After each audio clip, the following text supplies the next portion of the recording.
to whom does a woman's body belong? And I'm going to look at this primarily from a historical perspective.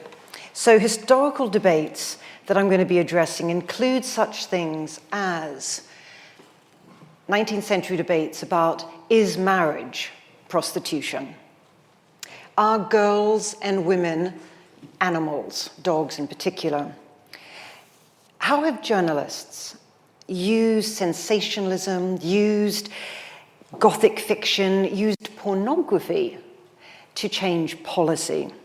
And what is it about certain upper-class men in 19th century Britain that made them feel comfortable about publicly admitting to having sexually abused working-class children and arguing publicly, in the House of Lords to be precise, that they are entitled to do so? Those are the questions today. So to start with, to whom does a woman's body belong?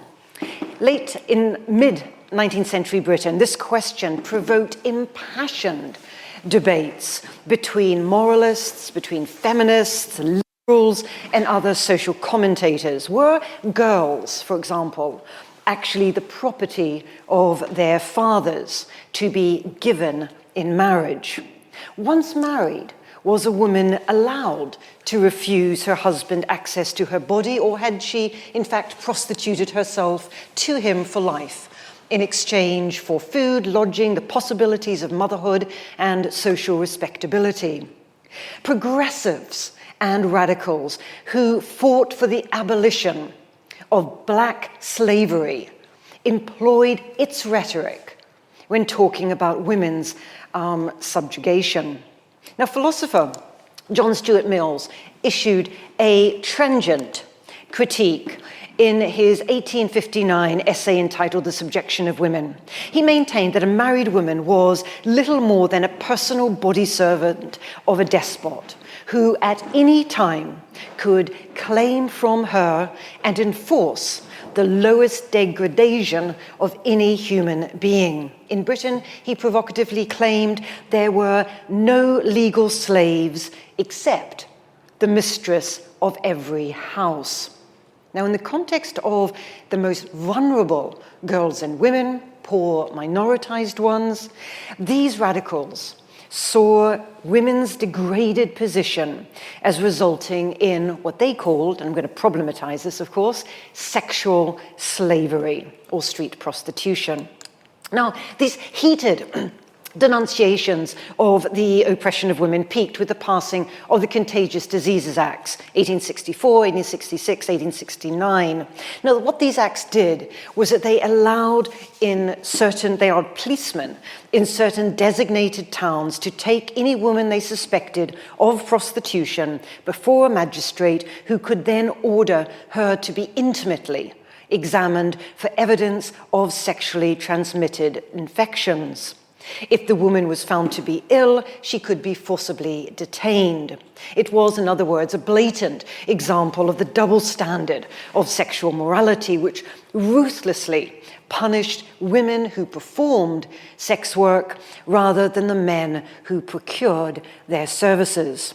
Now, this stigmatization of prostitutes was one thing, but these acts went a lot further in dehumanizing women altogether. Liberal politician Lyon Playfair. Every time I read his surname, I think, what irony. Playfair. By the way, besides the other things I'm going to be talking about that he's done, he's a chemist as well as a politician, and he really argued very strongly for the use of chemical weapons by the Brits during the Crimean War. Okay, Liberal politician Lyon Playfair. 1870, he appealed to his fellow parliamentarians in the House of Commons to approve an extension of the Contagious Diseases Acts on the grounds that prostitutes possessed the habits of beasts. They were fallen creatures who needed to be redeemed from savagery to something approaching civilization. Disregarding the views of girls and women who would be affected by the legislation, Playfair believed that the good men of Parliament and the Church knew best. Women who sold sex required, in his words, the humanizing influences of these punitive laws. In this lecture, I'm going to start with these debates from the 1860s to the 1910s about claims about the legitimate authority over women's bodies, in order to provide an historical context for the sex wars, which erupted again in the 1970s, a century later, in other words. Now, just important point here, this is not to suggest that there is this seamless narrative, universal and similar in many ways over more than a century. In fact, the opposite is the case. But it is, I think, to draw attention to some of the underlying tensions revolving around class, gender, race, and ethnicity. Playfair's appalling comments in 1870 about the humanizing influence of punitive laws is, I think, especially apposite for thinking about more recent debates, when carceral humanitarianism, that is, policing in prison, being seen as the solution for the problem of sex work, has once again been evoked in human rights discourses. Playfair and the militaristic moralism of his colleagues were deaf to the voices of the girls and women they so passionately hounded. To whom does a woman's body belong? In the 1860s, women who sold sex on the streets of London had an answer to that. They angrily resisted the claims made by their betters that about their rights to bodily integrity. For some women who sold sex, the medical certification that was introduced by the Contagious Diseases Acts was used instrumentally by them to increase their trade. After all, women who could show evidence that they had this certificate got more work. But others found that the medical examination was morally as well as physically humiliating. Now, this fact puzzled one male reformer. What was the difference between compelling themselves to any man who came to have connection with them and showing themselves to the doctor to see that they were free of disease? R.B. Williams, member of the Rescue Society, asked this question to one woman, street worker, in the early 1870s. And she responded with fury. She told him, "I should have thought you'd have known better, not that. Ain't one the way of nature, the other ain't natural at all. Ain't it a different thing what a woman's obliged to do for a living because she has to keep body and soul together, and going up there to be pulled about by a man as if you were cattle and add no feelings, and to have an instrument pushed up you, not to make you well because you ain't sick, but just that man may come to you and use you to please theirselves. I call it downright beastly altogether." Her companion added, "It's only the men as they care for, and this makes it hurtful to a woman's feelings to go up there, because we ain't cattle, but women, and has got our feelings as well as other people." So really, I think, really eloquent retorts by women who were making choices within the social and economic constraints imposed upon them. Their comments reveal their strong sense of right and wrong, the distinction that they made between legitimate and illegitimate power, and the value they placed upon their bodies, their selves. However, such eloquence provided no protection from those who sought to speak for them, even if these people speaking for them had the best of intentions. Feminists, both male and female, actively opposed the Contagious Diseases Acts, forming societies to overturn them. In doing so, however, they also claimed authority over the bodies of their significantly poorer sisters. As their journal, The Shield, explained, the Association for the Repeal of the Contagious Diseases Acts was the equivalent to the Society for the Prevention of Cruelty to Animals. Both societies were required to interfere for the protection of dumb creatures who cannot protect themselves. Dumb here is being used in the sense of unable to speak. Or, as Josephine Butler, the leading activist in the movement to repeal these acts, succinctly put it, the poor creatures cannot tell. It was a rhetoric that precariously weighed up the respective importance that should be given to gender, class, and age. On the one hand, the acts were seen as evil because they potentially treated all women as if they were animals, bypassing free will, forcing them to undergo compulsory medical examinations, and if found to be ill, quarantined, or subjecting them to a physical, that's the animal one, and or social, women, death. On the other hand, though, these mute creatures were understood in terms of class and age. So it's not only gender here, it's also class and age. Working class women, young women, were dumb beasts, ripe for rescue. The middle class, older women reformers had a voice, and they, of course, were the humanity towards which these working class girls and women should aspire. There was a broadly understood understanding, though, between these working women, feminists, and other rescuers about the fundamental causes of prostitution. The women interviewed by Williams, I just quoted, in 1870, were clear. They told him that their punitive treatment under the Contagious Diseases Acts was a beastly affair. One lamented that she didn't know what England was coming to, for women to be dragged up through the streets in the middle of the day, just in the working hours, with men hollering at you. And you got to show your private parts to a drunken old beast, meaning, of course, the doctor. Another added that the shame of the certification process meant that she never went with a man till she could endure hunger no longer. She had several times nearly fainted with starvation before she could make her mind to come out at night to seek men. It was an argument that was actually accepted by Butler. In a speech she gave October 1874, Butler observed that underprivileged women were forced into prostitution because they had been denied full employment opportunities and would not otherwise be able to feed their families. Criminalizing these women without reforming employment practices could only harm them and their dependents. Butler also harnessed the rhetoric of animal protection societies, which were closely allied to societies for the protection of children and other progressive causes. Butler compared the treatment of women in the sex trade to the way sentimental naturalists treated dogs.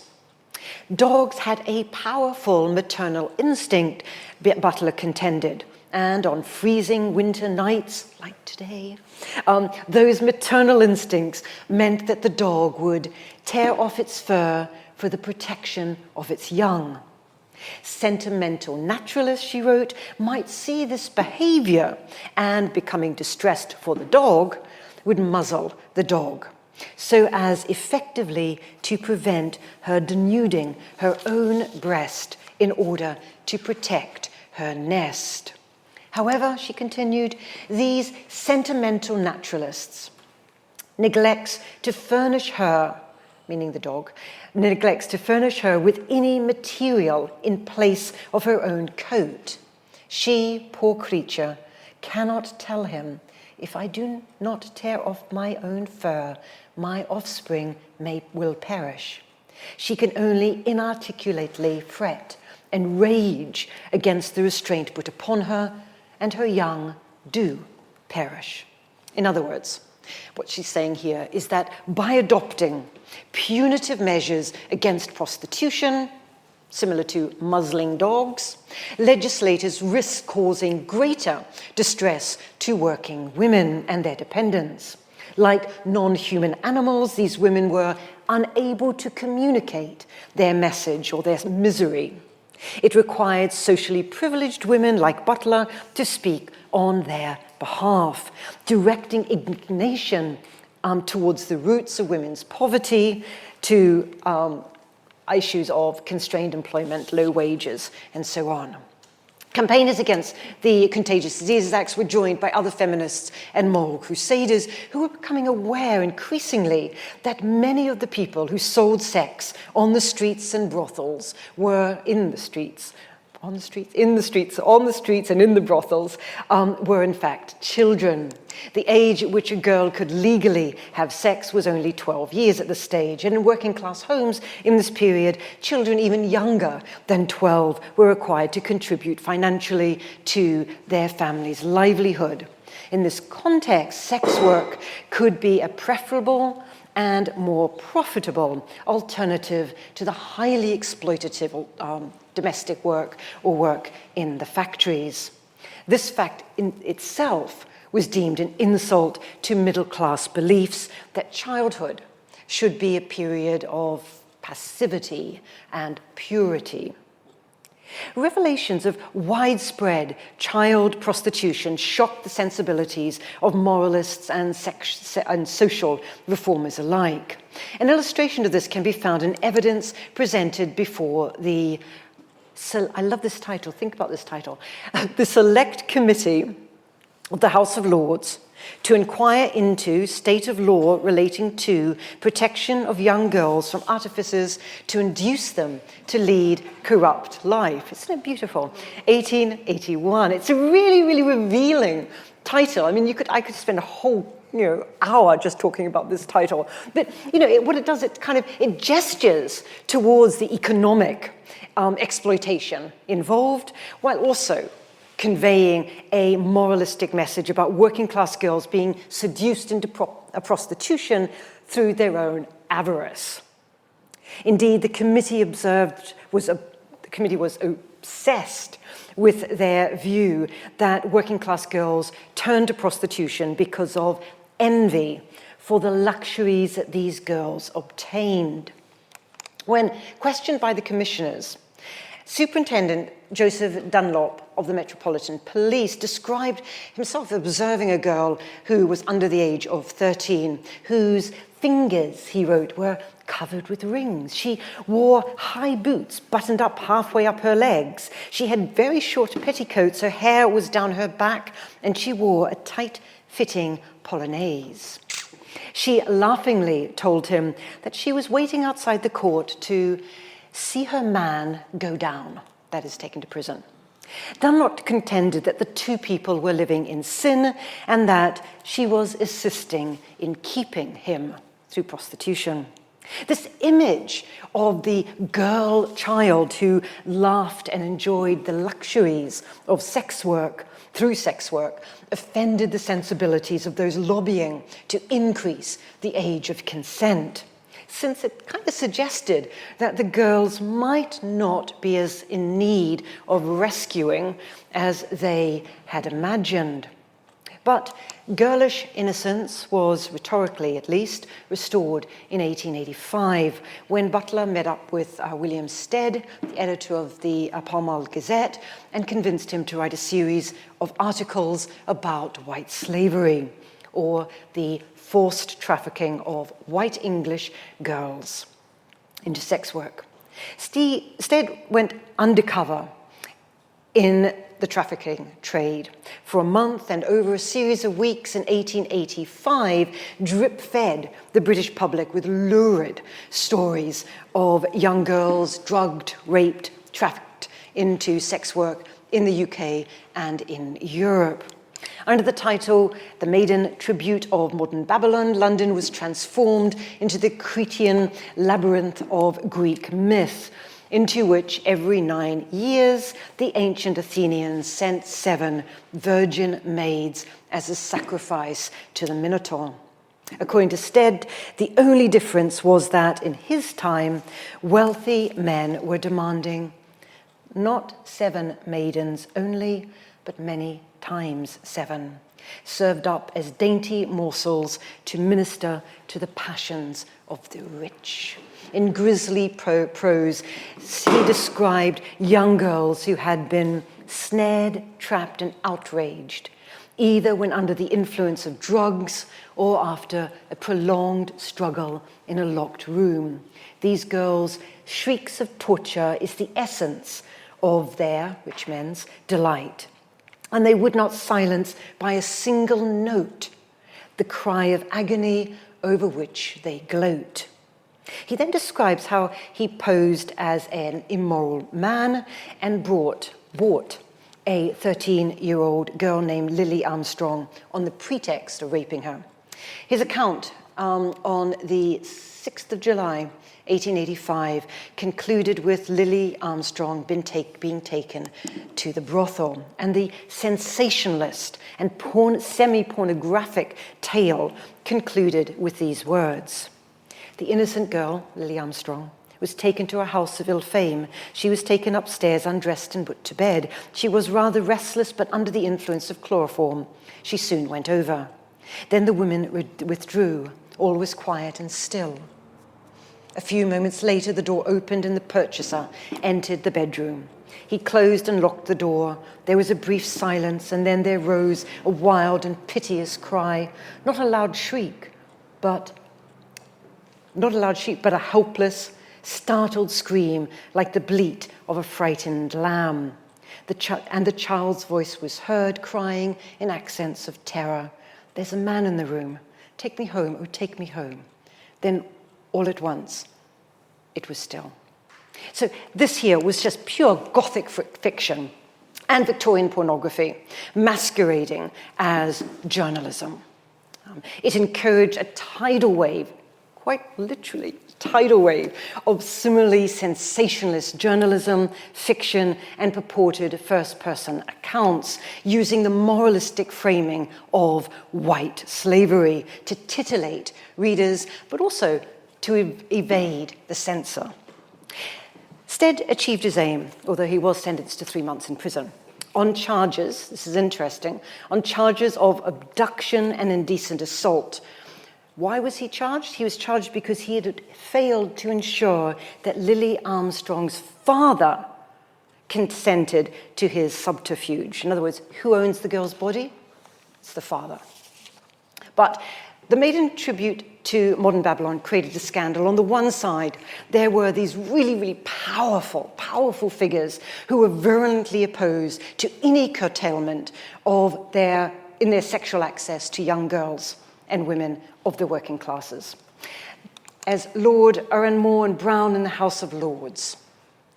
That's what he's saying in the House of Lords, 1884. He said he believed that there were very few of his lordships who had not, when young men, been guilty of immorality. He hoped they would pause before passing a clause within the range of which their sons may come. He would ask them whether their class was so desperately moral that they were entitled to insist upon all people being moral. The more they attempted to prevent the indulgence of natural passion, the more they would force unnatural crime. In other words, rich men were entitled to free access to the bodies of poor girls and women. If denied, they might turn to the unnatural vice of homosexuality. This was one answer to the question of who owns the woman's body. But on the other side, we've got something very different happen. His focus on the innocence, naivety of young working class girls, in contrast to the vicious assertion of sexual entitlement by aristocratic and upper class men, generated fury amongst a broader public. Around 20,000 people demonstrated in Hyde Park demanding changes to the age of consent. And as a result, the Criminal Law Amendment Act of 1885 was passed, raising the age of consent of girls from 12 to 16 years. The act had the effect of dramatically increasing police powers over working class girls, boys who were also sexually exploited, that's another talk, and women. Further, it had sex between consenting adult men made a criminal offense. And of course, homosexuality, consensual, remained a criminal offense for another 82 years. The act was a classic example, though, of punishing sex workers rather than their clients. Brothels were forcibly closed, prostitutes were harassed, they were forced out of their homes and into lodging houses where they were more vulnerable to abuse. Male pimps became increasingly necessary if girls and women were to continue in sex work. As historian Judith Walkowicz argues in her landmark article entitled Male Vice and Feminist Virtue, and if you only read one article on this, this is the one. You can get the reference in the published version. She wrote, "The 1885 Act drove a wedge between prostitutes and the poor working class community. It effectively destroyed the brothel as a family industry and a center for a specific female subculture, further undermining the social and economic autonomy of prostitutes and increasingly rendering them social outcasts." Campaigns against the Contagious Diseases Acts and child prostitution are interesting, I think, for a great many reasons, but I'm going to focus on 5. First, the literature generated by the two movements reproduced time and again a formulaic, gothic, sexualized, semi-pornographic plot. They typically invoked a naive, virginal white girl or young woman being wooed by a foreigner, Jewish, Italian, Greek. She's drugged with wine, beer, ether, chloroform. When she retains consciousness, she is locked in the bedroom of a brothel. Later that night, a male stranger enters and rapes her. She cries. Forever onwards, the victim is fallen, unable to free herself from being trafficked to numerous men. Such formulaic tales led feminist Teresa Billington Gregg to exclaim in her 1930 article entitled "The Truth About White Slavery" that the tales must strain the credibility of the most willing believer. She observed that the girls and women reportedly trafficked were portrayed as impotent and imbecile weaklings, incapable of resistance. Why weren't more of these male abusers brained with fenders or injured with chairs, pictures, or other articles of furniture? Why weren't windows broken? She scorned the sensationalist and pornographic denouement of these stories in which the invader was revealed to be the girl's father, the girl's brother or friend. These stories typically ended with the detestable final tag, "The door opened, it was the girl's father," or "A young man friend stood before her, flushed in shame, he got her out." Not only were the victims totally passive in these accounts, but of course they all required to be saved by white men. Billington's demolition of the genre was matched by her scorn for the feminists and other so-called progressives who advocated carceral and other punitive responses to prostitution. And this is the second point I want to make. Billington Gregg reminded readers that demanding the reintroduction of the barbarity of flogging ignored the commonplace knowledge that the law is of little value in the underworld of sexual trading. Such stories alleviated the consciences of feminists and reformers while doing nothing to help the victims of exploited prostitution. Third, Billington Gregg was troubled by the fact that progressive feminists had forged alliances with political conservatives and moralists. And this, she saw as evidence that they were just as interested in controlling sexuality of working class women as they were in alleviating issues of deprivation. Fourth, the coalition of conservatives, moralists, and feminists drew upon a highly problematic, racist language of white slavery. Both white and slavery were increasingly being used as literal rather than metaphorical descriptions. Blackness became a metaphor for white suffering. As Edwin Sims, legal expert who formulated some of these acts in the States, put it in The White Slave Trade of Today, 1910, the white slave traffic made the Congo slave traders of the old days appear like good Samaritans. It was routine for this literature to assert that the enslavement of white girls and women was more heinous than black slavery. In the introduction to a book entitled Horrors of the White Slave Trade, 1911, readers were informed that the white slave trade was infinitely more inhumane than the black slave trade, for the suppression of which so much of America's best blood was willingly shed half a century ago.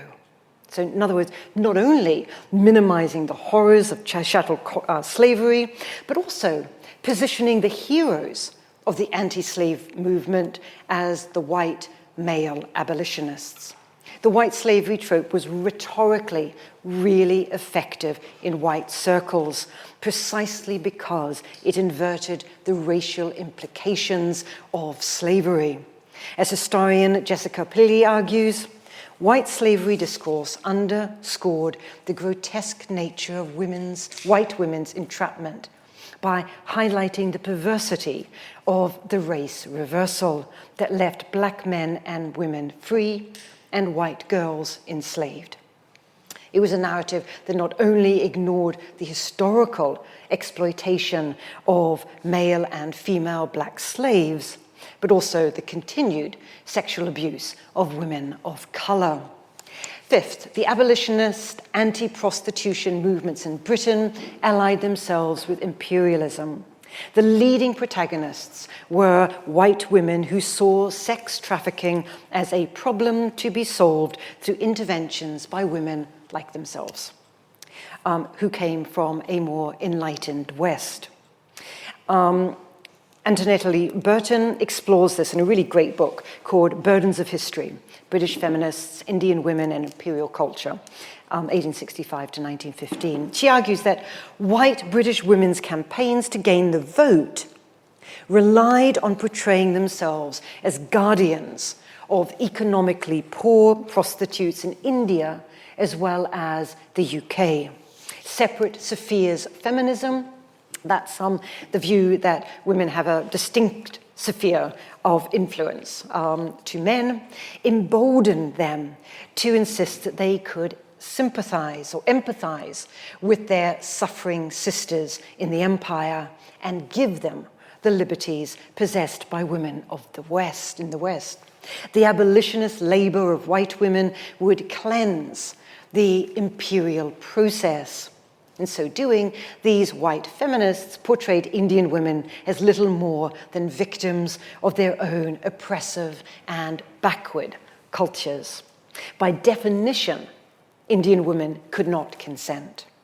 This racialized hierarchy posited backward cultures as black and brown ones, while the enlightened rescuers were white heroes and heroines, sacrificing themselves in order to bring knowledge of pain to the world.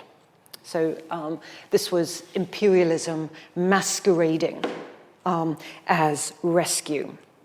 Of course, there were feminists and other radicals during these debates who produced particularly robust critiques of this unholy alliance between conservative moralists, imperialists, and feminists. They were concerned that responding to prostitution, whether coerced or not, by law-enhanced policing and imprisonment was inappropriate, if not downright damaging, because sex work was fundamentally a social and economic problem. As we will see in the second half of this talk, this view was shared by many late 20th century feminists. But this earlier generation of socialists and anarchist-orientated feminists contended that the 1885 Act made things worse for women who worked. Eleanor Marx, the youngest daughter of Karl, reminded the authors of the legislation that laws are not applied equally. They would be used to prosecute and harass working women, rather than the men who purchased their sexual labor. Still other feminist critics linked male sexual privilege in the public sphere to male privilege in the private sphere. This is what John Stuart Mills, who I started this lecture with, was doing as early as 1859. But it was taken up by socialist and anarchist feminists from the 1890s to the 1910s. And a really interesting version of this argument is one by Emma Goldman, called The Traffic in Women, 1910. She reflected on the injustices experienced by all women, none of whose bodies belong to themselves. She argued that social evils, such as low wages, drove women into many forms of slavery. This might mean prostitution, but it also meant marriage, which was sanctified by law and public opinion, but involved exchanging sexual services for monetary considerations. In her words, Goldman's words, it is merely a question of degree, whether she sells herself to one man, in or out of marriage, or to many men. Goldman also fiercely reminded her readers that it was not only white women who were traded. Women of all skin colors and backgrounds were exploited by, I love this quote, the merciless Moloch of capitalism that fattens on unpaid labor, thus driving thousands of women and girls into prostitution. Moloch is for those of you probably do know, is a deity in the Bible involved in child sacrifice. Rather than praising women who rescued downtrodden women working in brothels and in the streets, Goldman branded them parasites who stalk about the world as inspectors, detectives, and so forth. So why are these historical debates interesting or important? The question, to whom does the body belong? Whom does the women's body belong? Excites as much debate today as it did in the 19th and early 20th centuries. The last lecture of the series, I explored the sex wars that took place in the 1980s around pornography. I argued that a certain wing of the feminist movement allied or aligned themselves with moralists and evangelicals in policing the bodies of other women, primarily those who sought to make a living through the porn industry. Like some of the 19th century feminists and progressives who spoke for the mute working women affected by the Contagious Diseases Acts with largely positive effects, and against the heightened policing of the 1885 Acts with negative effects, their sisters a century later also attempted to assert their authority over other women's bodies. Central to their rhetoric was the claim that sex workers were incapable of rescuing themselves. And these radical feminists positioned themselves as the protectors of their lesser sisters. In this, they ignored the constrained agency, but agency nonetheless, of marginalized women, like the prostitutes interviewed by R.B. Williams in 1870, who were more than capable of articulating their values and visions of their bodies, their selves. The crucial argument of this group of feminists in the 1970s onwards was that all, Forms of commercial sex, including pornography and prostitution, were forms of patriarchal violence. By definition, the sex was degrading and exploitative. Questions of consent were therefore just irrelevant. Sex workers who claimed to have chosen the job or to enjoy it were suffering from a form of false consciousness, unaware of or unable to articulate their own suffering. A prominent example of this radical or governance feminism is a term coined by Janet Haley. It refers to politics that moves out of the street and into the state. But an example of this governance feminism can be seen in the work of Kathleen Barry, whose book Female Sexual Slavery was published in 1979 and in many different editions continues to be really influential. Like 19th century abolitionists, Barry draws on the problematic concept of slavery. She conflates all forms of sex work into the paradigm of forced human trafficking, or forced sex trafficking, I should say. In her words, the only distinction that can be made between traffic in women and street prostitution is that the former involves crossing international borders. For Barry, the sexual oppression of women is the original oppression upon which women as a class, as a whole, are held in bondage. In the words of the director of the Coalition Against Trafficking in Women, the global sex industry is not labor or work, but an institution of male dominance at its most virulent, a system of power and control that keeps women and girls inside it in conditions of perennial gang rape. And it's a view espoused by organizations as different as National Organization of Women, Catholics for Free Choice, Equality Now, and the Female Feminist Majority. Now again, this specific radical feminist vision has been contested by other feminists, specifically socialist ones and those concerned with intersectionality. They point out that the universalist tendency of governance feminism threatens to reduce the entirety of a person's life to her sex work, including her relationships with male pimps or traffickers.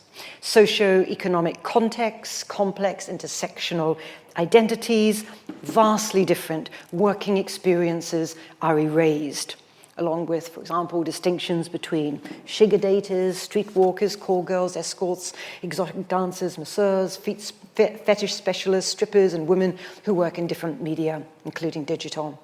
Ironically, by espousing a universalist concept of sex work as the paradigm of all female oppression, these commentators silence the very people they believe need rescuing. Governance feminism has excited many, many critiques. It's accused of increasing the vulnerability of girls and women by raising their risk of imprisonment or deportation. Trafficking is conceived of in this paradigm as a women's rights or a human rights issue, but then it's prosecuted through criminal law as opposed to human rights protocols. This has led to a focus on people dangerous people, bad people, who evade border controls, so undocumented migrants. An expansive and carceral state and military nationalism that polices these borders disproportionately harms people without cultural or financial capital. People of color, undocumented migrants, trans, the homeless, those on low wages are subjected to heightened policing, including police arrests, police violence, discrimination in housing, employment, medical care, and so on and so on. This carceral focus also diverts government attention and funding towards tackling the really important questions: employment, health, housing, towards policing prisons. As Eleanor Marx put it a century earlier, laws are not applied equally. Further, by conflating sex work, sexual slavery and human trafficking, this kind of approach sidelines the fact that the most common form of trafficking is domestic labor and the hospitality, farming, fisheries, and manufacturing industries. These are the forms of labor where some of the most systemic and pernicious aspects of neoliberal capitalism are found. From the 1990s, however, this dominance feminism or governance feminism has been a really dominant voice in anti-sex work movements. Melodramatic stories have been revived in high-profile exposés, TV dramas, sensationalist newspaper reports. Evangelicals have teamed up with feminists to fight the evil, fusing questions of morality, the family, and human or women's rights. Within this paradigm, distinctions are made between good and bad victims. As with the debates in the 1880s about prostitution, there are innocent victims, the gullible, naive Lily Armstrong, who are deserving of rescue. Then there are these kind of undeserving ones who are agetic, use their agency with the options available to them, and sometimes even take pleasure in their job. In the earlier period, this might include that young girl I mentioned near the start, who so dismayed Superintendent Dunlop. She laughed and she wore a tight-fitting polonaise while waiting outside the court. From the late 20th century, such tropes of deserving and undeserving have been translated into the language of anti-trafficking legislation. To be worthy of rescue, good sex workers must satisfy certain narrow requirements. They must have been forcibly coerced into work, express great abhorrence of it, be easily distinguishable from economic migrants, be prepared to accept much more lower paid work, never to have committed a crime, and to be eager to cooperate with law enforcement, despite the serious risks that this poses for them. They must also be totally under the control of traffickers. Evidence that they might have engaged in negotiation with their pimp, such as, can I have a day off? Improvements to their living conditions, becomes damning evidence that they possessed agency and therefore are not actually true victims. Sex workers fight such characterizations. Indeed, from the 1970s onwards, their voices are heard very loudly. Central intervention made by Carol Lee, otherwise known as Scarlet Harlot, a member of Coyote, Call Off Your Old Tired Ethics, which was founded in 1973 and is still the best known prostitutes' rights organization in the US. She has, this fundamental insight that she has, that words determine what people think of the world and how they experience it. So she substituted the term sex work for prostitution. The term not only opened up ways to think of pro-sex orientations, but also drew attention to sex work as professional labor, which, like other forms of work, might be either exploitative or fulfilling, or more typically, something in between. The term explicitly acknowledges that workers are differently situated. Those who have greater control over their conditions of labor can flourish more than others. Empowerment, political labor, central. This is where the analysis of people like Venita Carter and Evelina Geobem is astute.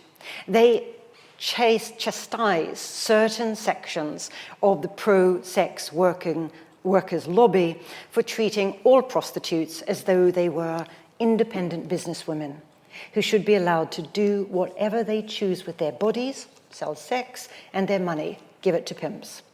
They point out that this ignores the social context in which prostitution occurs, especially the race-class power differential that exists between prostitutes and their customers. And the point is, I think, very well made. For example, the predominantly white, middle-class, well-educated members of Coyote is not representative of most sex workers. Their calling cards are free choice, fulfilling work, and bearers of rights, none of which are available to most women, especially those from minoritized groups. But sex workers throughout the world have been active in forging these communities where they can access medical and legal advice. Unionization and community creation has not been easy. I mean, workers in any of these kinds of industries based on independent contracts, high employee turnover, and poor wages typically experience such difficulties. However, these movements have flourished since the 1980s. And these groups think in terms of constrained choice, dignity in earning a living, sensual pleasure, and empowerment. They insist that they are political subjects with social rights. And crucially, they scorn the savior mentalities of the abolitionists. It's no coincidence that the most trenchant critiques were formulated by third world feminists who, multiply oppressed by global capitalism, first world militarism, and white carceral feminism. An example is the first National Conference of Sex Workers, 1997, took place in Calcutta, more than 300 delegates. Their Sex Workers Manifesto lamented the fact that sex work continues to be the targets of the moralizing impulses of dominant social groups through missions of cleansing and sanitizing, both materially and symbolically. And they criticized NGOs and feminist movements for setting out to rescue, rehabilitate, improve, discipline, control, and police us. Pity was demeaning, they said, as were attempts to rehabilitate sex workers by redirecting their labor into meager income generating activities. Why should white saviors think they are helping sex workers by giving them demeaning jobs making trinkets and other cheap commodities for tourists, with the bulk of the profits going to the rescuers? As one sex worker and researcher from Burma explained, I did so many jobs before sex work. I was exploited in every one of them. Sex work gives me the most independence, freedom, and the best conditions. It's the same for all my friends. We are grateful and thank you for your concern, but please don't rescue us. So just to conclude, 1 minute, why is history important? It's a reminder that answers to that question, to whom does a woman's body belong, are complex, personal, and political. The dichotomy between choice and coercion is not a helpful one. The dehumanizing rhetoric of people like Playfair in 1870 and Lord Oranmore's vicious appeal to sexual entitlement of the bodies of working class women in the 1880s were forcibly countered by feminists of those times. Solutions to social and economic oppression are not easy, though. The reformers who Goldman condemned for stalking about the world as inspectors, investigators, detectives are well-meaning. But the historian, feminist, social commentator, and sex worker today, and some of us, all of those, do well to consider that sex workers are historical actors located within numerous intersecting and even conflicting or contradictory political, economic, social, and cultural frames of being. There is nothing in common between the working women protesting the beastly Contagious Diseases Acts and those scorning the partiality of white privileged women and men to rescue them, except for this assertion of dignity and a knowledge always constrained of their own worlds. And that's it for today. I went over.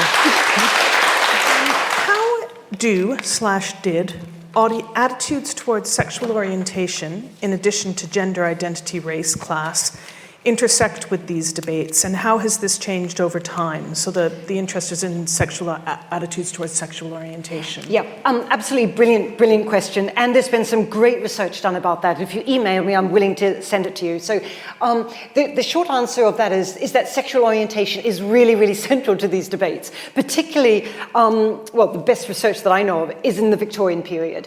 Because in the Victorian period, of course, gay men, this was one of their main ways of getting money. This was really important to cultures of homosexuality of that period. So very important. And again, trans is another example in more recent years, because these are identities where sex work has actually played a really big role, and often a really positive role, in developing communities and acknowledging one's identity and acknowledging one's desires. Thank you. So Ms. Smith, who asked that question, if you want to email us at inquiries at gresham.ac.uk, you can pass on some sources. Very happy. And in fact, anyone can email me. Okay. There's another question here a couple of questions about class and demographics. Yep. You've emphasized kind of lower class prostitution, sex work, but it's carried out by people of all class levels and demographics, surely. So what is the relevance of referencing this so heavily? Yeah, really good question. In the Victorian period, clearly all classes are involved in sex work, but the attention is not on your mistress, who you set up in a nice house, separate, and treat her well. The emphasis is always significantly on working class women. There's reasons for that, because it's about social control, it's about fear of illness, fear of disease, it's about fear of working class sexuality. Female sexuality. It's also linked to notions of the family being destroyed, and that working class men need this strong family environment, and that working class, the sexuality of working class families, men as well as women, is really crucial, and it must be contained within that family.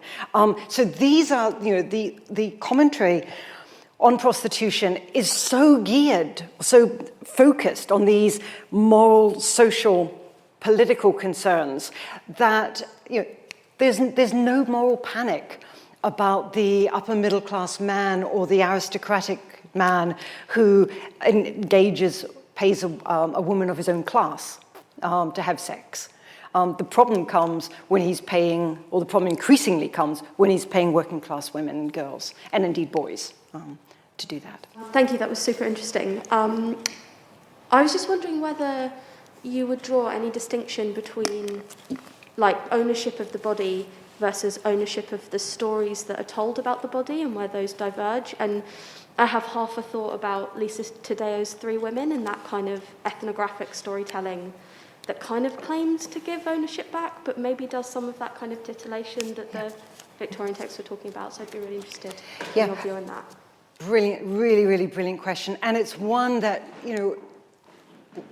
historians, and not only historians, but in my field, historians are really obsessed with right now. The ethics of writing about people, other people. Whether, in the past, I remember when I was doing when I was an undergraduate, we never thought about the ethics of writing and about taking someone else's narrative and making them into our story. And then, of course, hopefully getting it published and getting people say, oh, how wonderful you are.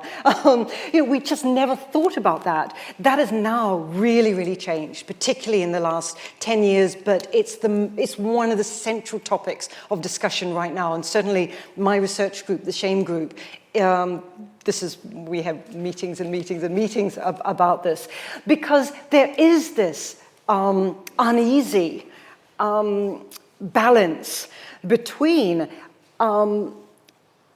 allowing the people you're writing about to talk, and then what do you do with what they are saying, and what if they don't agree with how you interpret what they have said?